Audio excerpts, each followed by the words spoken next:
Well, in this week's episode of Growing, Eating, and Educating, NanBop Farm Director Jason Abraham is back once again today. And today we'll learn all about transplanting your starts from the tomatoes to cucumbers, basil, and eggplant. Jason, you've already got the hoop house prepared. Talk to us about the planting. So we've already gone through, gotten our soil amendments into the soil. We use a little walk-behind tiller that actually runs off a drill, which is kind of cool. So we're only tilling a real small area.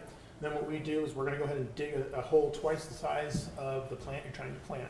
When it comes to tomatoes, actually, you're going to want to plant those tomatoes deep. You want to get them deeper. You know, you don't want to plant them at the surface. You want to get them 6-8 inches deep into the soil so that the stalk that's buried gets more roots, which is really wonderful. And then you're going to make sure you set up your trellis system, bury your trellis, and then from there, you're going to make sure that that plant is chasing up the trellis and is supported. We're going to go ahead and also put in a little blood meal and bone meal into the bottom of that hole, which will really help. I have a vague recollection that my grandmother had a tomato plant. Is that one of the more, I don't know, common, more popular kind of first attempts at gardening for some people? So yes, tomatoes are the #1 vegetable grown in the state of Michigan. Very easy to grow, very simple to grow. You can grow them in almost every climate. What we're going to go ahead and do, we're going to finish out with our cucumbers today. We're going to trellis the same way where we bury that trellis down into the ground. And then we're going to plant some eggplant as well. And once we get those in the ground, I'm going to come back to my tomatoes and I'm going to actually plant my basil right in front of my tomatoes. Basil is a wonderful companion plant for tomatoes. Really? Because it'll bring in bugs that will eat the bugs that are on tomatoes, and the tomatoes bring in bugs that will eat the bugs on the basil.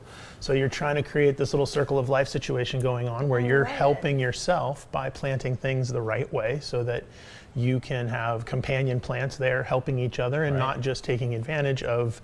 So basil and tomato require different nutrients out of the soil, so they're not stealing from each other, which is the reason they make good companion plants. I never would have thought of that, but Jason, that's why you're here. So that's good to, it's like good to now, get that insight. Is now obviously then the time to really start doing this thing? Is there like a certain time frame? So if you're planting outside, you want to wait until you get closer to last frost, which is mid-May, usually May 20th, kind of in that range. Okay. I'm planting in the hoop houses, so I've got a controlled environment now at 65 degrees as my low. But we're only going to run that for about 4 weeks, and then we'll shut off all that heat because the hoop houses get pretty warm, actually. Okay. And it's a great reminder to check out the Doppler 9 and 10 weather app because you can kind of get that 10-day forecast of when the frost will be there or not. Because I know a lot of, Mother's Day is a big time for people to get out, but sometimes that's even too soon to be outdoors. Mother's Day and Halloween when I was in Colorado, and it's very close to the same here. Obviously, the altitude in Colorado plays a little bit of a havoc that we don't have here, which is nice.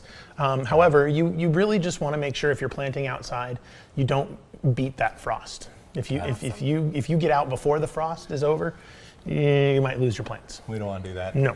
Jason Abraham, thank you so much from NanBop Farm. Good to have you back again. Thanks for having me. See you next week. Bye-bye.